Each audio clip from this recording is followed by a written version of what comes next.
Deus, dá-me a provisão, canto de júbilo e me alegro, pois tenho prazer na tua retidão. Digo sempre, glorificado sejas tu, Yahvé, que te comprases na prosperidade da tua serva. Graças te dou por me teres chamado das trevas para a tua maravilhosa luz, tornando-me tua filha e herdeira, lançando-me assim em franca prosperidade espiritual. Tenho me apropriado da tua prosperidade e saúde, como é próspera a minha alma. Sou filha da aliança. Bendito é o meu cesto e a minha amassadeira. Tu determinas que a bênção esteja nos meus celeiros, e em tudo que eu ponho a mão, e me abençoas na terra que me dás. Tu me fazes prosperar grandemente em tudo o que faço, no que sou, no que tenho, onde estou e aonde quer que eu vá.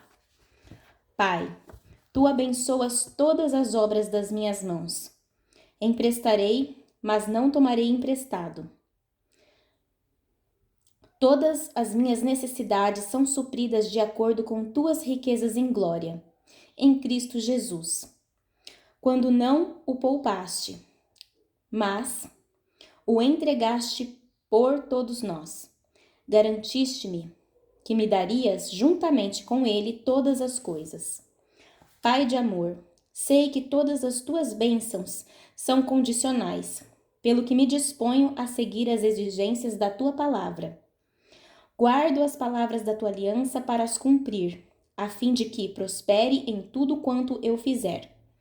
Com tua ajuda sou forte e corajosa, para ter o cuidado de fazer segundo a tua palavra, sem dela me desviar, nem para a direita nem para a esquerda, para que eu seja bem-sucedida por onde quer que andar.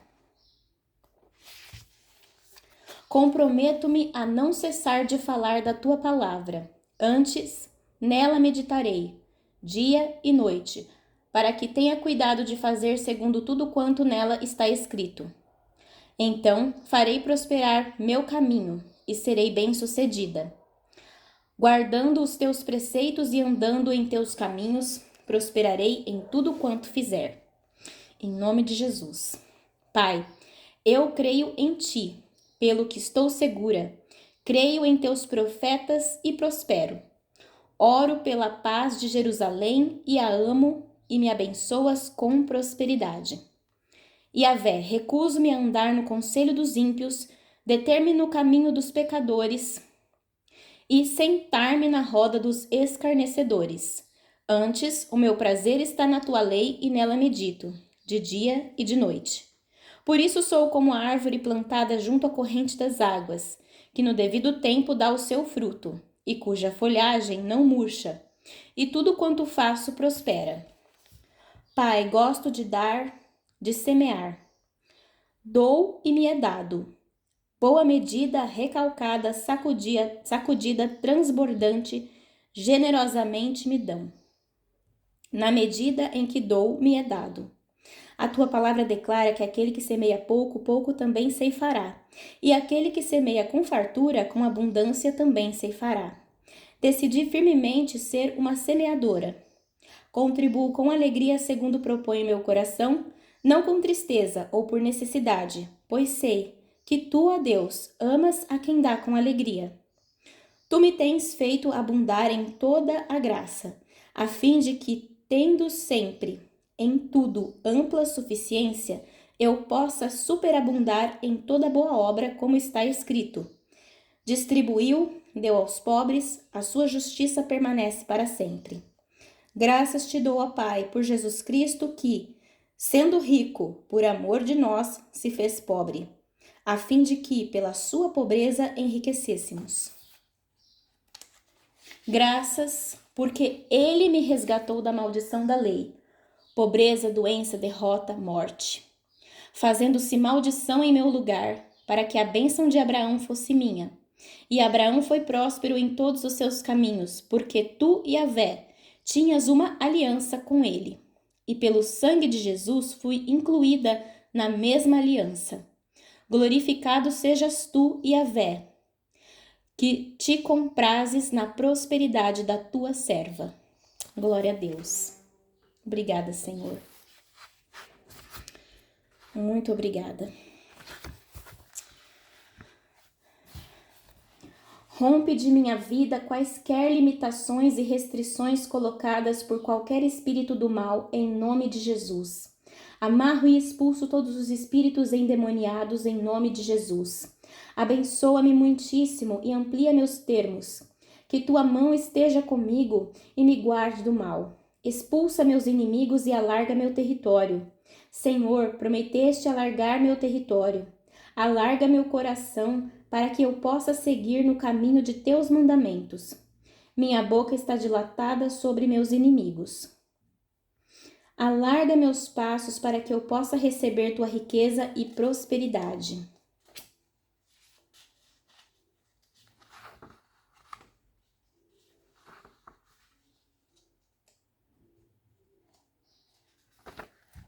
Recebo socorro e livramento para minha vida. O Senhor aumentará mais e mais a mim e a minha família. Que teu reino e governo cresçam em minha vida. Que eu cresça no conhecimento de Deus. Ó Senhor, abençoa-me e faz-me crescer. Que eu cresça em grande maneira. Que eu cresça com o crescimento de Deus. Que eu cresça muito em amor. Aumenta minha nobreza e conforta todos os meus lados. Faz-me crescer em sabedoria e estatura. Que eu cresça na força e confunda meus inimigos. Que tua graça e auxílio cresçam em minha vida. Que os anos da minha vida aumentem. Que a palavra de Deus cresça em minha vida. Abençoa-me em todo o meu crescimento. Que minhas doações e dízimos aumentem, em nome de Jesus. Que o meu último estado cresça. Que eu cresça na graça e no conhecimento de Jesus Cristo. Florescerei como uma palmeira e crescerei como cedro no Líbano. Que minha fé cresça muitíssimo. Subirá diante de mim aquele que abre o caminho e romperá cada limitação e barreira do inimigo. Em nome de Jesus. Senhor, tu és o Deus da conquista. Tu rompeste meus inimigos diante de mim. Meus ramos correm sobre o muro levantado pelos meus inimigos. Posso correr em uma tropa e saltar as muralhas. Que minha voz ressoe por toda a terra e minhas palavras até o fim do mundo. Sou coerdeira de Jesus. Dá-me os gentios por herança e os fins da terra por minha possessão. Amém. Glória a Deus.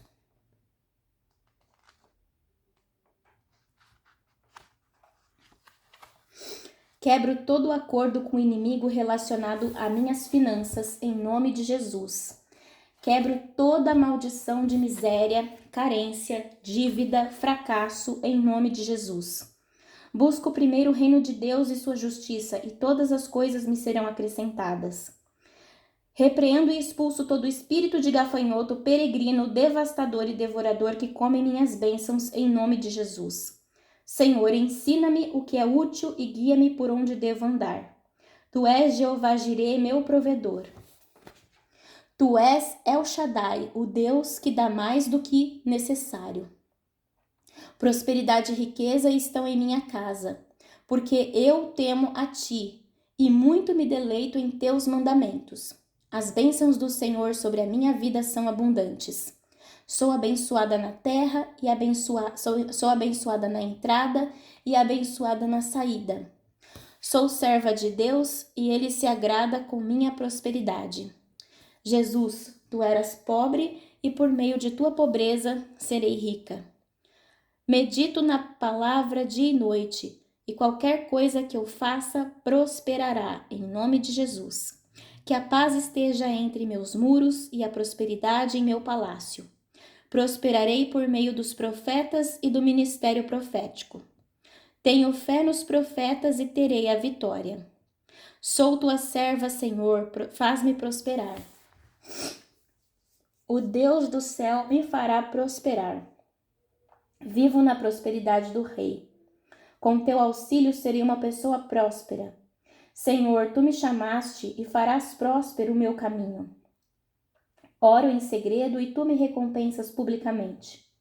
Jejuo em segredo e tu me recompensas publicamente.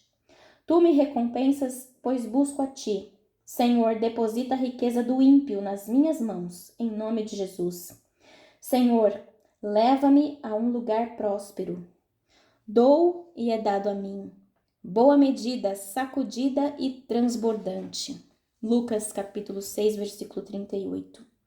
Abre as comportas do céu sobre minha vida e eu recebo mais do que posso receber. Fecha cada buraco de meu saquitel, em nome de Jesus. Repreendo o devorador por minha causa. Todas as nações me chamarão abençoada e serei uma terra deleitosa. Minhas comportas estão continuamente abertas para que as forças das nações sejam trazidas a mim. Estou com as pedras do campo. Que tua chuva de bênçãos desça sobre minha vida. Que meus lagares transbordem. Enche meus celeiros com abundância e meus lagares com novo vinho. Ordena a tua bênção sobre o meu celeiro. Enche minha despensa de todo o provimento. Que meus rebanhos produzam milhares e dezenas de milhares. Que meus bois sejam fortes para o trabalho. Que os meus investimentos rendam milhares de milhares. Em nome de Jesus. O que lavra alcançará ao que cega, e o que pisa nas uvas ao que lança a semente. E eu viverei em colheita contínua. Enche minhas eiras de trigo e meus lagares de vinho e óleo. Procede comigo maravilhosamente, e que eu coma e seja satisfeita. Traz paz às minhas fronteiras e me enche com o mais fino trigo. Enche-me de mel e do mais fino trigo. Leva-me à terra onde mana leite e mel. Leva-me a uma terra sem escassez e carência. Faz abundar em mim toda graça, e a terei suficiente para abundar em toda boa obra. Unge minha cabeça com óleo e meu cálice transborda. Que eu tenha riquezas e honra em abundância. Que corra da rocha ribeiros de azeite. Jó, capítulo 29, versículo 6. Que eu mergulhe meus pés no azeite, que eu veja teus montões em minha vida. Eu amo sabedoria, herdo os bens e meus tesouros são cheios. Recebo riquezas e honra, riquezas duráveis e justiça. Traz mel da rocha para mim. Que eu coma o mais fino trigo, que meus dentes sejam mais brancos que o leite, que os meus passos sejam banhados em leite, que eu me deite no ouro como pó, que eu tenha abundância de prata, que teu rio me leve ao ouro, que eu herde a terra. Recuso-me a permitir que o anjo da bênção parta sem me abençoar. Amém. Glória a Deus. Aleluia.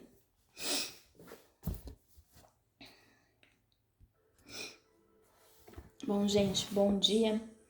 Agora que eu tô gravando esse áudio, são 10 horas e 3 minutos e eu vou dar continuidade ao meu devocional de sábado com a leitura do livro do Luciano Subirá, O Caminho da Obediência.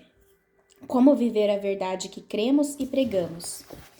Eu tô no capítulo 8, O culto de obediência. João capítulo 14, versículo 21. Aquele que tem os meus mandamentos e os guarda, esse é o que me ama. Página 159.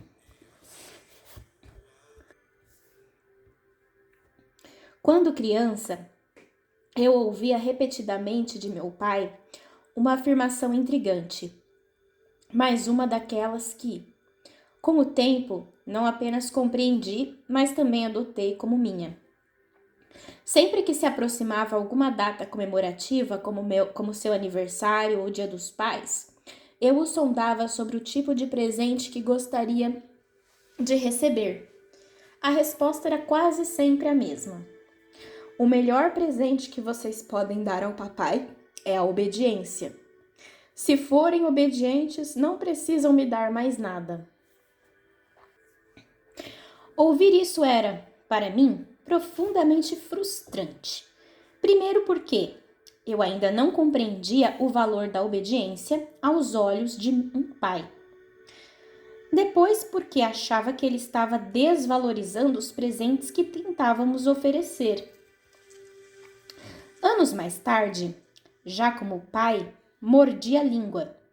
Passei a dizer o mesmo aos meus filhos. Descobri que a melhor forma de expressar amor e respeito por mim não envolvia comprar presentes. Na prática, percebi que a maior honra que eu poderia receber deles era justamente a obediência.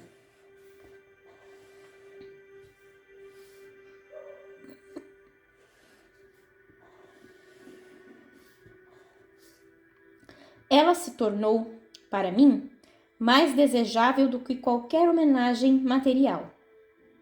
A Bíblia aplica esse mesmo princípio ao descrever como deve ser o amor do homem por Deus.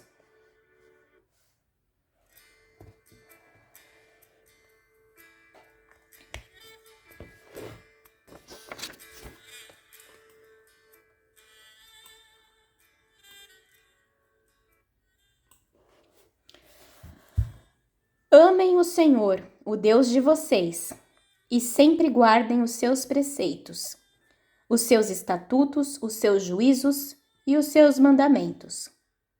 Deuteronômio capítulo 11, versículo 1. O amor não se expressa apenas com palavras. Na verdade, por essência, amor é muito mais atitude do que discurso.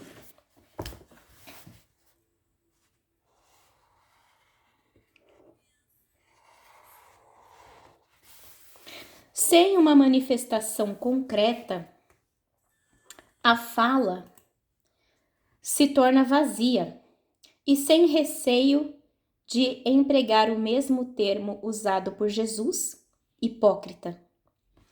Nosso Senhor vinculou amor a ações de forma explícita na conversa com Simão Pedro. Se o apóstolo de fato o amava, deveria apacentar o seu rebanho. João capítulo 21, versículos de 15 a 17. João, em sua epístola, também reforçou esse princípio, exortando-nos a não amar apenas com palavras, mas com atitudes.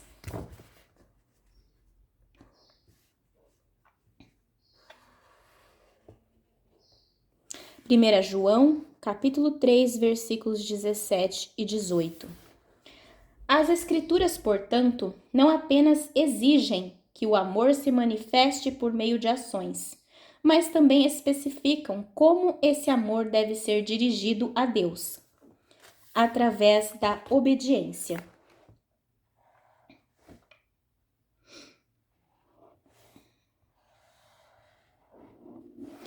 Vale lembrar que amar a Deus foi classificado por Jesus, nosso legislador, como o maior mandamento. Marcos capítulo 12, versículos de 28 a 31. Logo, não é uma recomendação opcional. Contudo, isso não significa que deva ser praticado por mera obrigação. Observe as palavras do próprio Cristo. Aquele que tem os meus mandamentos e os guarda, esse é o que me ama. E aquele que me ama será amado por meu Pai, e eu também o amarei e me manifestarei a ele. João capítulo 14, versículo 21.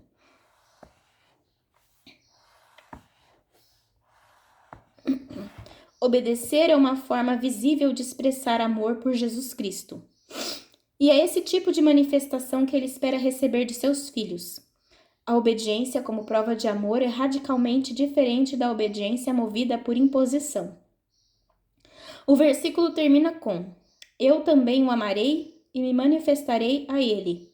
Uma clara revelação de que há um lugar de maior intimidade com Deus, reservado àqueles que demonstram amor por ele através da obediência. A motivação nesse caso não deve ser a religiosidade, mas o anseio por proximidade, o desejo de cumprir a lei de Cristo, por saber que isso nos aproxima do autor dos mandamentos. Thomas de Kempis, em Imitação de Cristo, trata o tema com a devida profundidade. Muitos vivem em obediência mais por necessidade que por amor. Esses são infelizes e sofrem com facilidade. Não alcançam a liberdade de espírito a menos que de boa vontade de coração acolham a obediência por amor a Deus. Nosso Senhor foi claro ao mostrar como identificar quem o ama da forma que ele espera. A expressão mais autêntica é a obediência. Quem obedece, ama. E assim como não se deve oferecer um amor parcial e sim de todo o coração, também não se deve oferecer uma obediência fragmentada. Amor total deve ser acompanhado de obediência integral.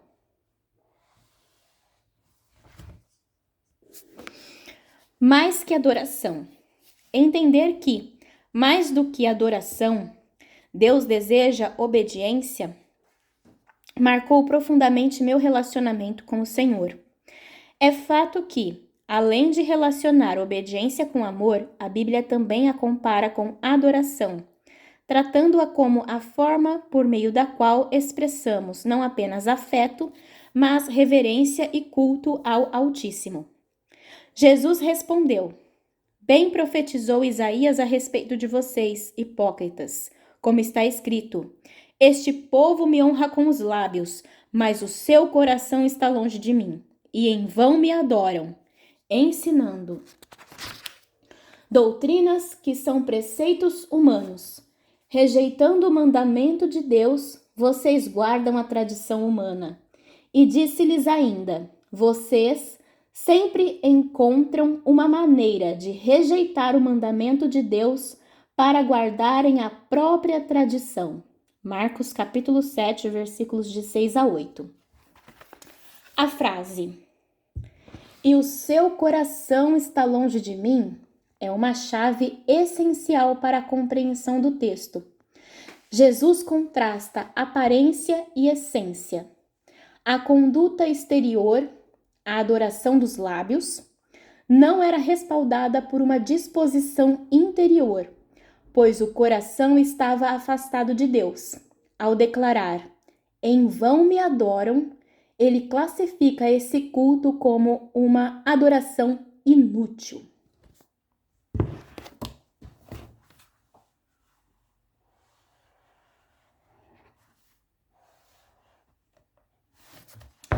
Mas qual era de fato o cerne do problema? O que Jesus denunciava que justificava o diagnóstico? Seu coração está longe de mim? A resposta aparece no próprio contexto, rejeitando o mandamento de Deus. Os fariseus haviam questionado o fato de os discípulos não seguirem a tradição dos anciãos. Marcos capítulo 7, versículos de 1 a 5. Cristo, então, os confrontou por valorizarem mais suas próprias tradições e os preceitos humanos do que os mandamentos divinos. Em outras palavras, o problema era a desobediência, marca evidente de um coração afastado do Senhor. Mesmo com aparência de piedade, aquele culto era vazio e a adoração vã. O impressionante é que não apenas a religiosidade foi exposta, mas também a engenhosidade por trás dela. Jeitosamente rejeitas o preceito de Deus para guardardes a vossa própria tradição. Marcos capítulo 7, versículo 9. A palavra grega usada no texto e traduzida como jeitosamente é kalos, que pode ser traduzida como belamente, finamente, excelentemente, corretamente, de modo irrepreensível, nobremente, recomendavelmente, honrosamente. Ou seja, a desobediência foi cuidadosamente disfarçada com uma embalagem refinada, ainda que sua essência estivesse evidente aos olhos de Deus, embora oculta aos olhos humanos. Em contrapartida, encontramos uma poderosa declaração de Davi: sacrifícios e ofertas não quiseste. Abriste os meus ouvidos, holocaustos e ofertas pelo pecado não requeres. Então eu disse: eis aqui estou. No rolo do livro está escrito a meu respeito. Agrada-me fazer a tua vontade, ó Deus meu. A tua lei está dentro do meu coração. Salmos 40, versículos de 6 a 8. O modelo veterotestamentário de culto, instituído pela lei de Moisés, baseava-se em sacrifícios e ofertas.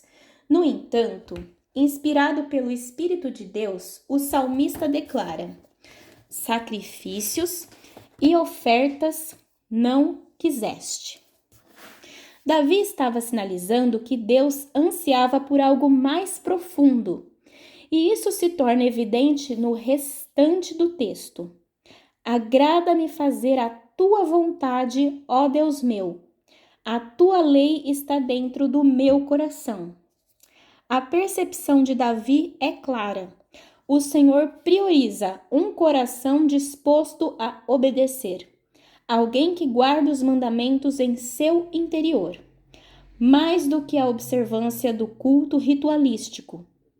Essa ideia também é reforçada pelas palavras do profeta Samuel ao confrontar Saul.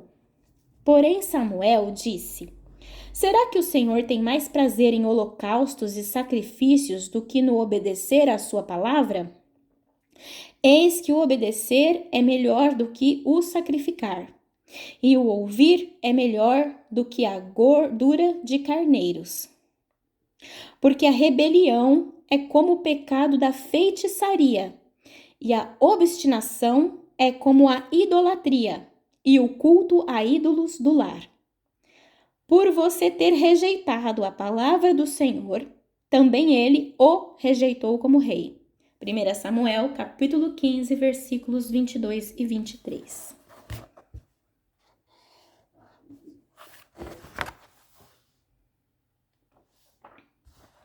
Obedecer é melhor que sacrificar. Em outras palavras, obedecer é melhor que adorar.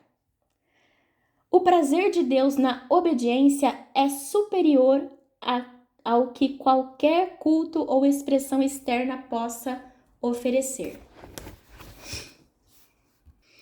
Não estou aqui desmerecendo a adoração nem sugerindo a abolição do culto prestado a Deus.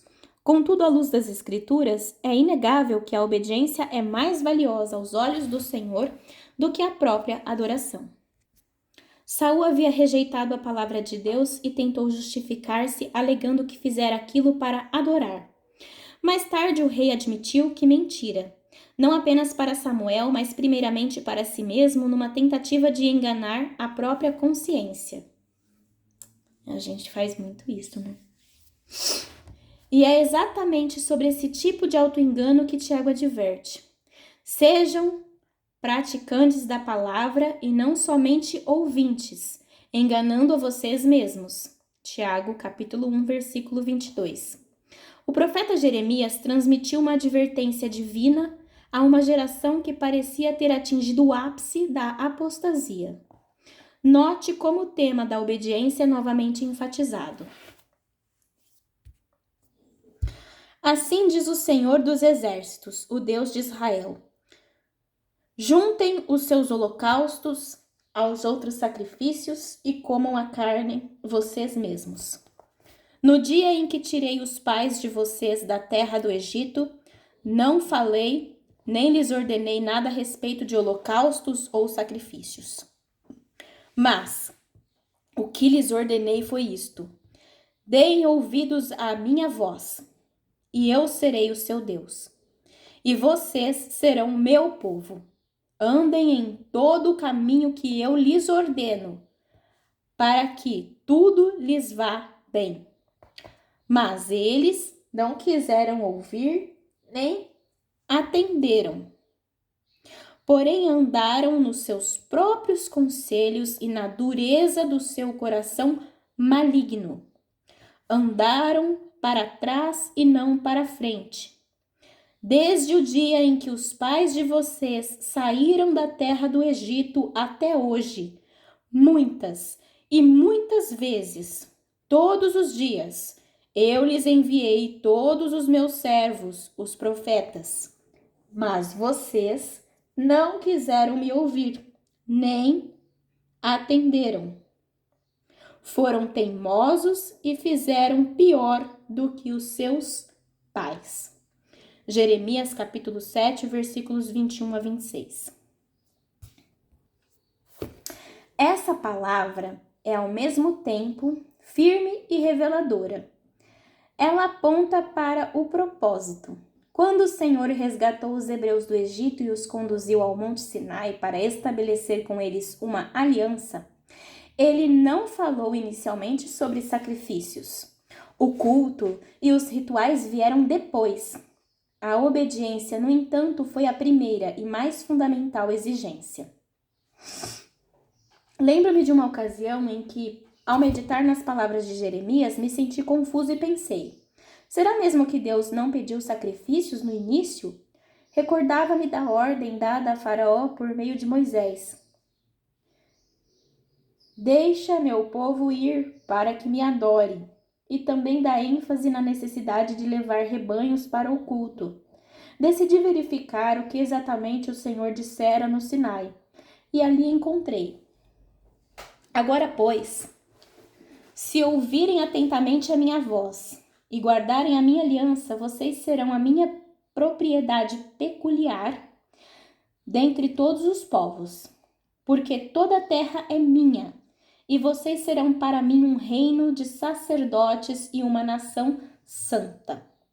São estas as palavras que você falará aos filhos de Israel. Êxodo, capítulo 19, versículos 5 e 6. Nação santa, nação separada. Fiquei impactado. Era exatamente isso. A obediência foi o fundamento inicial da aliança.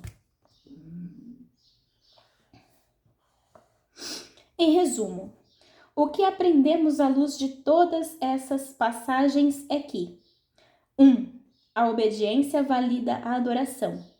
2. A obediência é preferível ao culto ritualístico. 3. A obediência dá mais prazer ao Senhor do que a adoração.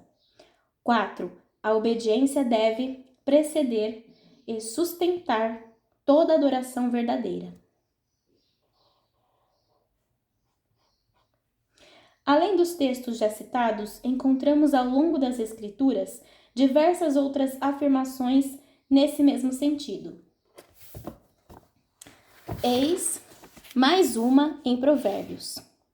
Fazer justiça e julgar com retidão é mais aceitável ao Senhor do que oferecer sacrifícios. Provérbios 21, 3. Esse ensino é sólido, fundamentado e amplamente respaldado na palavra de Deus, tanto de forma direta quanto indireta. Um culto fora do padrão, página 166. Para reforçar a centralidade da obediência na devoção ao Senhor, proponho a reflexão sobre aquilo que chamo de ser libertada do formato restrito ao qual frequentemente a reduzimos. Uma sequência de declarações verbais quase sempre acompanhadas de música. A palavra de Deus revela que cultuar envolve algo mais profundo. Portanto, irmãos, pela misericórdia de Deus, peço que ofereçam o seu corpo como um sacrifício vivo, santo e agradável a Deus. Este é o culto racional de vocês. Romanos capítulo 12, versículo 1. É necessário compreender corretamente o que o apóstolo Paulo está dizendo. Primeiramente, ao mencionar sacrifício, ele faz alusão ao modelo de culto estabelecido na lei mosaica. Em segundo lugar, a expressão sacrifício vivo carrega um aparente paradoxo. Como algo pode ser sacrificado e ainda assim permanecer vivo? Afinal, sacrificar, por definição, implica matar. Paulo está utilizando a linguagem tipológica. A sombra era o culto da antiga aliança, baseado em sacrifícios literais. A substância, porém, é o culto da nova aliança, no qual os sacrifícios são espirituais. 1 Pedro, capítulo 2, versículo 5. Qual, então, é o significado de um sacrifício vivo como culto racional?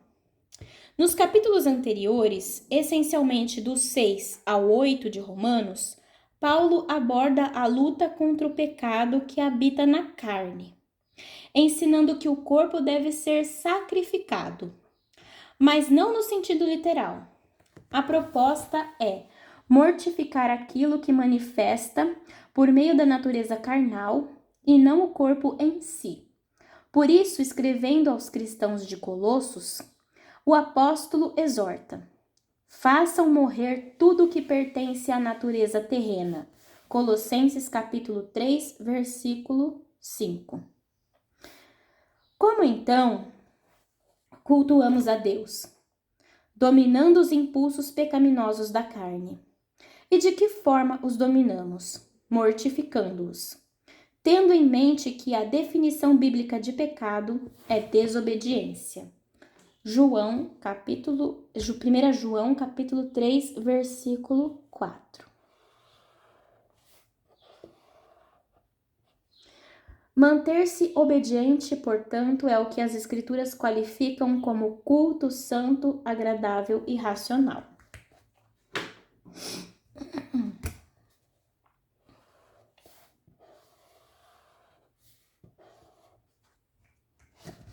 Este tipo de culto não convencional é santo, ou seja, separado, por razões evidentes.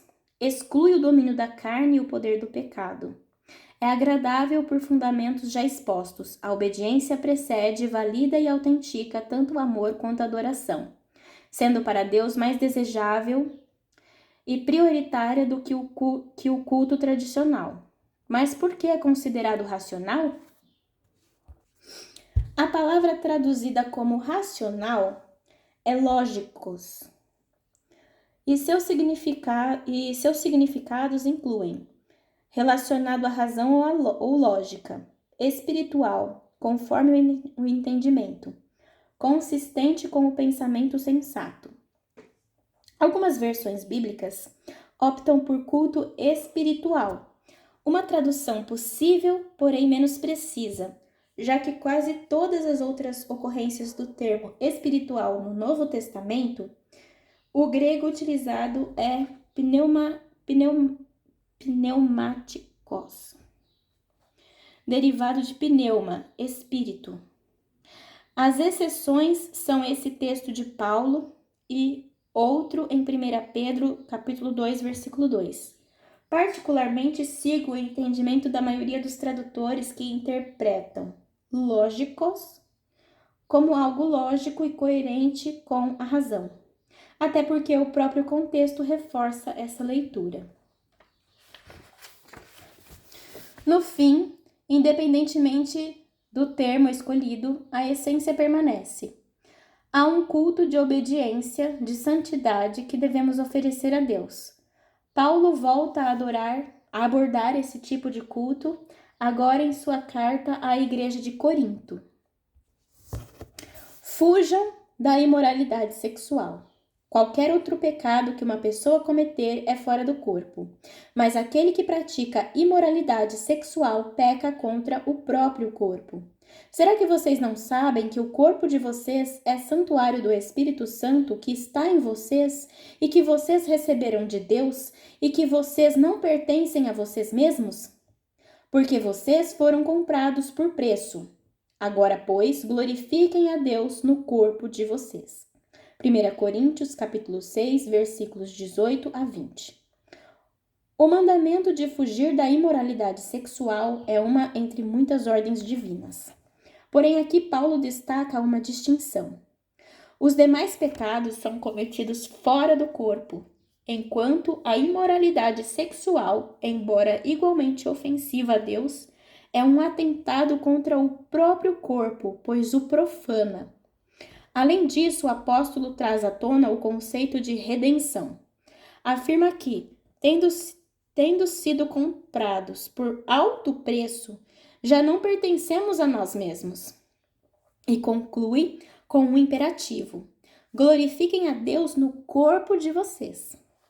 Há, portanto, um culto que glorifica a Deus e é prestado no corpo. Ainda que a Bíblia mencione danças como forma de louvor, Salmos 149, versículo 3, 150, versículo 4, não é esse o sentido aqui. O culto mencionado em 1 Coríntios, capítulo 6, é o da santidade, da obediência, realizado através da decisão de manter o corpo em pureza, como expressão de honra ao Redentor. Além do culto racional, sacrifício vivo, e do glorificar a Deus no corpo, pureza moral, as Escrituras abordam esse mesmo tipo de culto sobre outro ângulo. Ainda escrevendo aos Coríntios, ao repreendê-los pela presença de imoralidade em seu meio, mais grave até entre os gentios, 1 Coríntios capítulo 5, versículo 1, Paulo recorre a elementos da Páscoa. Joguem fora o velho fermento, para que vocês sejam nova massa, como de fato já são sem fermento. Pois também Cristo, nosso Cordeiro Pascal, foi sacrificado. Por isso celebramos a festa, não com o velho fermento, nem com o fermento do mal e da maldade, mas com o pão sem fermento, o pão da sinceridade e da verdade. 1 Coríntios, capítulo 5, versículos 7 e 8. No capítulo 4 deste livro, já abordamos a dimensão profética da lei, usando a mesma analogia. Assim como o Cordeiro Pascal foi o instrumento de libertação dos israelitas do Egito, Cristo é nosso Cordeiro por meio de quem fomos libertos do domínio de Satanás. Após a Páscoa, teve início o Êxodo. Deus fez dos hebreus o seu povo exclusivo. Êxodo 19, versículos 5 e 6. A nós, ele endereça a mesma identidade. Sacerdócio real, nação santa, povo de propriedade exclusiva. 1 Pedro, capítulo 2, versículo 9. Na instituição da Páscoa, os israelitas celebravam a primeira noite comendo cordeiro e pães sem fermento. Naquela noite comeram a carne assada no fogo, com pães sem fermento e ervas amargas. Êxodo, capítulo 12, versículo 8. Logo depois, iniciava-se a festa dos pães asmos. 7 dias vocês comerão pães sem fermento. Logo no primeiro dia, tirem o fermento das suas casas, pois todo aquele que comer coisa levedada, desde o primeiro dia até o 7º dia, será eliminado de Israel. No primeiro dia vocês terão uma santa convocação, e também no 7º dia terão santa convocação. Não façam nenhum trabalho nesses dias, exceto o que diz respeito ao comer. Somente isso poderão fazer. Guardem a festa dos pães sem fermento. Por quê? Nesse mesmo dia, tirei os exércitos de vocês da terra do Egito. Portanto, vocês guardarão este dia de geração em geração, por estatuto perpétuo. Êxodo 12, de 15 a 17. O fermento deveria ser removido não apenas dos pães, mas também das casas, e em linguagem simbólica, do coração. Na tipologia bíblica, o fermento representa o pecado.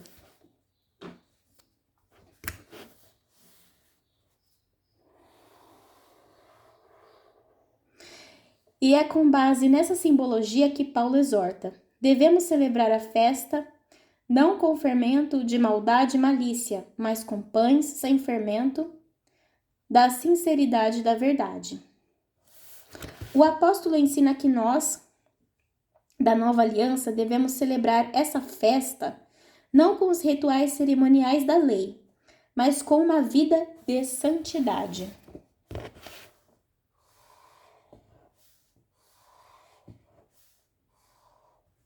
A forma mais autêntica de honrar o sacrifício de Cristo é remover o fermento do pecado. Mais uma vez, a verdade se impõe. Há um culto no qual a obediência é a verdadeira expressão de adoração. Distanciar-se do pecado é a forma apropriada de glorificar o sacrifício do Cordeiro. Pois, preciso reforçar, não estou de forma alguma desvalorizando a adoração convencional. Ela é plenamente bíblica, Efésios 5, versículo 19. No entanto, uma análise honesta das Escrituras nos leva a reconhecer duas verdades inegociáveis. Primeiro, a obediência é mais esperada por Deus do que a adoração tradicional. Segundo, a obediência é, em si, uma forma legítima e poderosa de louvor, que verdadeiramente glorifica ao Senhor. A morte da carne é o nosso culto racional. A pureza no corpo é nossa forma de glorificar a Deus. A vida sem fermento é nossa celebração ao Cordeiro. E que culto é esse fora do padrão? O culto fora do padrão é o culto da obediência, e é exatamente esse tipo de culto que Deus espera receber de nós. Página 171. Por trás da conduta. Nosso comportamento será sempre, consciente ou inconscientemente, reflexo daquilo que pensamos e sentimos a respeito de Deus. Observe esta declaração do livro da sabedoria. Quem anda na retidão teme o Senhor, mas o que anda em caminhos tortuosos, esse o despreza. Provérbios capítulo 14, versículo 2. A escolha pela retidão expressa temor ao Senhor, ao passo que trilhar caminhos tortuosos revela desprezo por ele. Em outras palavras, nossas atitudes exteriorizam o que está em nosso interior. Logo, após afirmar que pelo fruto se conhece a árvore, Mateus 12:33, Jesus declarou: a boca fala do que o coração está cheio. Mateus 12:34. Juntando essas declarações, compreendemos que o coração é como uma árvore e as ações, incluindo a fala, mas não se limitando a ela, são os frutos. Assim, o que se manifesta do lado de fora revela o conteúdo do interior.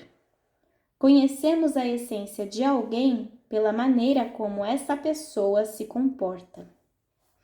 Um exemplo notável é o de José. Ao resistir às insistentes propostas adúlteras da mulher de Potifar, revelou o que havia em seu coração. Como, pois, cometeria eu tamanha maldade e pecaria contra Deus? Gênesis 39:9.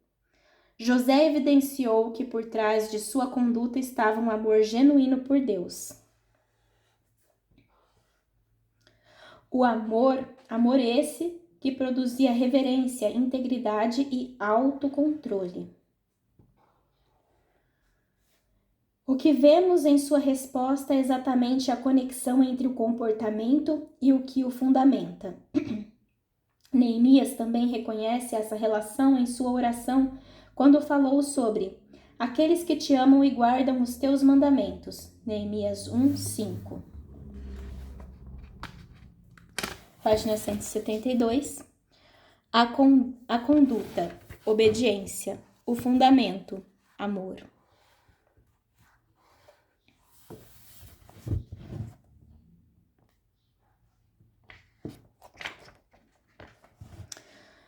Pensemos no oposto para reforçar ainda mais o princípio. Uma vida de desobediência Não é compatível com o amor a Deus.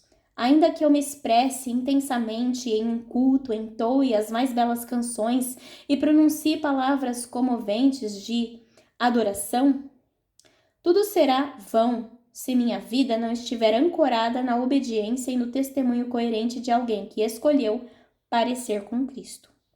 A linguagem do amor de Deus é a obediência. Ele é o Pai que não deseja outro presente, porque a obediência lhe é mais agradável do que qualquer performance externa. Que conheçamos o Senhor com profundidade e sejamos arrebatados por um amor que transcende palavras, um amor atuante, um amor que teme, que faz o ego se ajoelhar e as desculpas se dobrarem. Um amor que nos impulsiona a um culto de pureza e entrega. Um amor que se realiza na obediência, assim como o de Jesus que declarou: a minha comida consiste em fazer a vontade daquele que me enviou e realizar a sua obra. João capítulo 4, versículo 34. E aqui termina o capítulo 8 do livro. Obrigada, Senhor, por esses ensinamentos. Obrigada, Senhor, pela vida do pastor Luciano Subirá, que teve a inspiração do Espírito Santo para escrever este livro de esclarecimento e ensinamento da Tua palavra, Pai. Me ajuda, Senhor, me dá a graça da obediência a Ti, Senhor, e a Tua palavra. Me ajuda, Senhor, a obedecer os Seus mandamentos, a guardar os Seus mandamentos no meu coração e a demonstrar o meu amor a Ti através da minha obediência à Tua palavra, à Tua vontade, não só com palavras, mas com ações. Em nome de Jesus, Pai, que todo o fermento da minha casa, da minha vida, seja retirado agora, em nome de Jesus.